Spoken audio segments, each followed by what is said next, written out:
Good morning, காலை வணக்கம். Wales academy charitable ட்ரஸ்ட்டில் உங்கள் எல்லாரையும் வரவேற்பது உங்கள் விஜய் நம்பியார், வேல்ஸ் அகாடமியோட ஃபவுண்டர். தொடர்ந்து நம்ம காலையில் 5 to 10 மினிட்ஸ் மெசேஜ் சொல்கிறோம். இது mind renewal message, mind renewal ப்ரோக்ராம்லேருந்து வருது. மைண்ட் ரினியூவல் ப்ரோக்ராம் 20 வருஷம் ரிசர்ச் இருந்தும் 25 வருஷம் எக்ஸ்பீரியன்ஸ் இருந்து வருது. இதை தொடர்ந்து கேளுங்கள், நிச்சயமாக வெற்றி வாழ்க்கை உங்களை காத்து கொண்டிருக்கிறது. தொடர்ந்து கேட்க வேண்டும், ஆழமாக கவனமாக கேட்க வேண்டும், தெளிவாக இருக்க வேண்டும். ஏதோ கேட்டு ஏனோ தானோன்னு இருக்கக்கூடாது. கேட்டது என்னன்னு தெளிவாக தெரிஞ்சுக்கணும். சரியாக தெளிவாக புரிஞ்சிக்காமல் இதை பற்றி கமெண்ட் அடிக்கக்கூடாது. நிறைய பேர் இதை பற்றி கமெண்ட் அடிச்சிட்ருக்குறாங்க. என்னன்னு கூட தெரியாமல், என்னன்னு கூட புரியாமல் 25 வருஷம் எக்ஸ்பீரியன்ஸில் பேசிகிட்ருக்கிறாரே, கொஞ்சம் கவனமாக கேட்கலாம்லாம் இல்லை. ஏனோ தானோன்னு கேட்டால் அது என்னது, அது ஒன்றும் இல்லை, அது என்ன தரப்போது, ஒன்றும் தராது. கேட்குறவங்ககிட்டலாம் போய் சொல்கிறது, நீ கேட்டுட்டு நீ பெரிய ஆள் ஆகிட்ட அப்புறம் சொல்லு. இவங்க என்னமோ பெரிய ஆளாக இருக்கிற மாதிரி. இதை பாருங்கள், உலக மக்களுக்கும் கடவுளை டிபெண்ட் பண்ணுறவங்களுக்கும் வித்தியாசம் இருக்குது.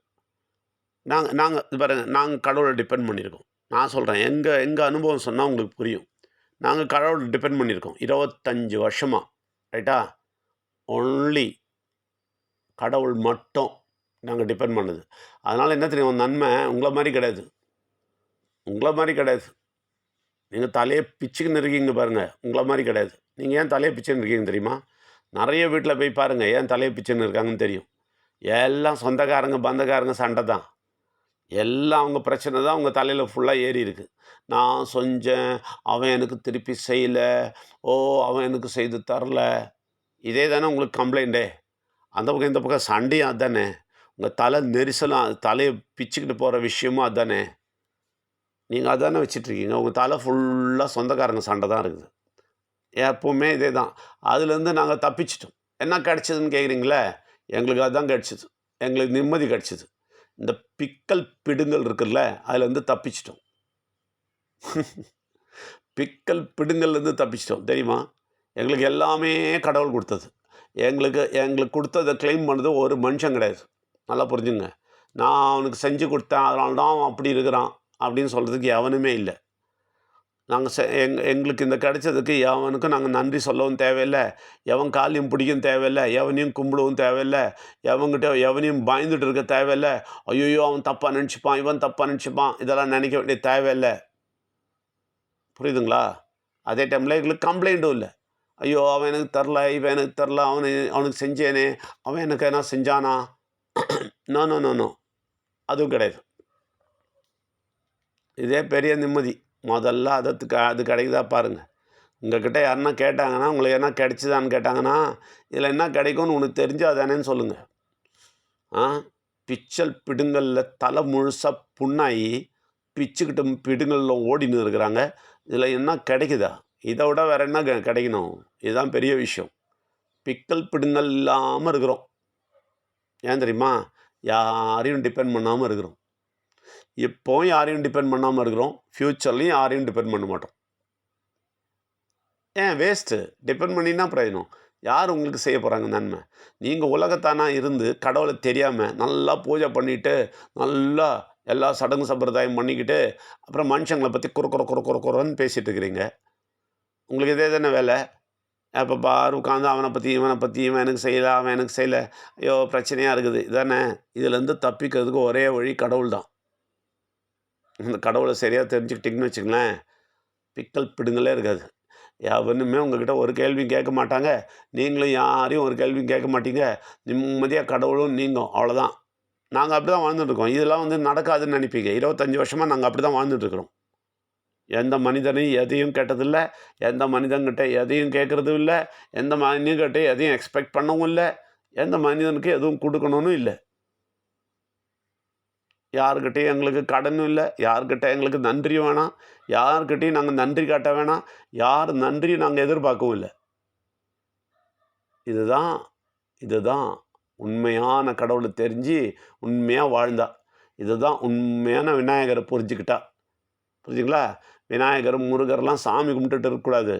அவருடைய தன்மைகளை தெரிஞ்சுக்கிட்டிங்கன்னு வச்சுங்களேன், உங்கள் வாழ்க்கையே வித்தியாசமான வாழ்க்கையாக இருக்கும். எந்த பிக்கல் பிடுங்களும் தலையில் இருக்காது. அதை விட வேறு என்ன வேணும்? நல்லா புரிஞ்சுங்க. எந்த பிக்கல் பிடுங்களும் இருக்காது. ஏன்னா அவர் உங்கள் கூட கை கோர்த்து நடப்பார். அவர் எதையுமே கேட்க மாட்டார். நான் உனக்கு செஞ்சேன்ல திருப்பி குடுலாம் சொல்ல மாட்டார். நீங்க தான் அதே பழக்கம் வச்சிருக்கிறீங்க. நீங்க அந்த பழக்கம் வச்சதால தான் கடவுள் எதனா செஞ்சுட்டாருன்னா உடனே திருப்பி குடுக்கணும். நீங்க தான் நெனச்சிட்டுருக்கிறீங்க. அவர் எல்லாம் கேட்கல. நீங்களே பண்ண சடங்கு சம்பிரதாயத்தில நீங்களே செஞ்ச எல்லாத்தையும் மாட்டிக்கிட்டு, அவரு செஞ்சார்ல அவருக்கு திருப்பி குடுக்கணும். உங்களுக்கு இதே புத்தி. இந்த புத்தி உலக புத்தி தலைய விட்டு போகாது. கடவுள் விஷயத்தில கூட உலக புத்திய வச்சுப்பீங்க. அவரு எனக்கு செஞ்சுட்டாரு. அவருக்கு தலைமுடிய குடுக்கணும். அவரு எனக்கு செஞ்சுட்டாரு. அவருக்கு தேங்காய் குடுக்கணும். அவருக்கு மாங்காய் குடுக்கணும். தேங்காய், மாங்காய், சுண்டல், பட்டாணி குடுத்துன்னு இருக்கீங்க. சரியான கடவுள தெரிஞ்சா, அப்ப தெரியும். எதுவுமே குடுக்க வேணாம். நன்றி மட்டும் குடுக்கணும். இருதயத்தில எப்போ அவர மட்டும் பார்க்க சொல்றாரு. அவ்வளோதான் அவர் கேட்குறாரு. எங்ககிட்ட 25 வருஷமா அத மட்டும் தான் கேட்டாரு. எங்ககிட்ட தேங்காய், மாங்காய், பட்டாணி, சுண்டல், தலைமுடி, கால் முடி எதுவுமே கேட்கல. நல்லா புரிஞ்சுங்க. அழகா எங்கள நடத்துறாரு. எக்கச்சக்கமா குடுக்குறாரு. எதையும் திருப்பி கேட்கறதில்ல. ஒண்ணும் சொல்றதில்ல. எந்த கண்டிஷனும் இல்ல. அன்கண்டிஷனல் லவ் இது. இந்த அன்பெல்லாம் உங்களுக்கு புரியாது. ஏன்னா உலகத்தில மூழ்கிட்டு இருக்கீங்கல்ல. உலகத்தில மூழ்கி அந்த சடங்கு சம்பிரதாயத்தில பூந்துக்கிட்டு, அப்புறம் நான் இத கேட்க மாட்டேன். நீ கேள்வியா? நீ கேளு. நான் கேட்க மாட்டேன். உனக்கு என்ன கிடைச்சது சொல்லு. அப்படின்னு பிக்கல் பிடுங்கல்லையே தொந்தரவெல்லாம் தலையில ஏத்திக்கிட்டு, பிச்சுக்கிட்டு, பிடுங்கிட்டு இருக்கிறீங்களே, உங்களுக்கு எல்லாம் புரியாது. உங்களுக்கு கடவுளையும் புரியாது, அதில கிடைக்கிற நன்மையும் புரியாது, அதுக்கு கிடைக்கிற நிம்மதியும் புரியாது. இதெல்லாம் இல்லாம அப்படியே உலகத்திலேயே பைத்தியக்காரன் மாரி ஓடிட்டே இருப்பீங்க. அப்புறம் நம்மள பைத்தியக்காரன்றீங்களா? உங்கள விட பைத்தியக்காரங்க உலகத்தில யாருன்னா இருக்காங்களா? எப்ப பாரு தலைய பிச்சுக்குன்னு ஓடின்னு இருக்கிறீங்க. நாங்க நிம்மதியா நாங்க 25 வருஷம் நிம்மதியா இருக்கோம். எந்த பிக்கல் பிடுங்கலும் இல்ல. இதுக்கு தான் உங்கள கூப்பிடுறது. இதுக்கு தான் இங்க வர்றவங்க வந்துட்டு இருக்கிறாங்க. அவங்கள கேள்வி கேட்காதீங்க. இன்னும் நல்லா இத கேட்டுக்கிட்டு, புரிஞ்சுக்கிட்டு, இந்த நிம்மதிக்கு வர முடியுமான்னு பாருங்க. அவங்ககிட்ட எவ்வளோ தூரம் நிம்மதி கிடைச்சதோ, அதே நிம்மதி எனக்கும் வேணும்னு கொஞ்சம் கெஞ்சுங்க. கேள்வி கேட்காதீங்க.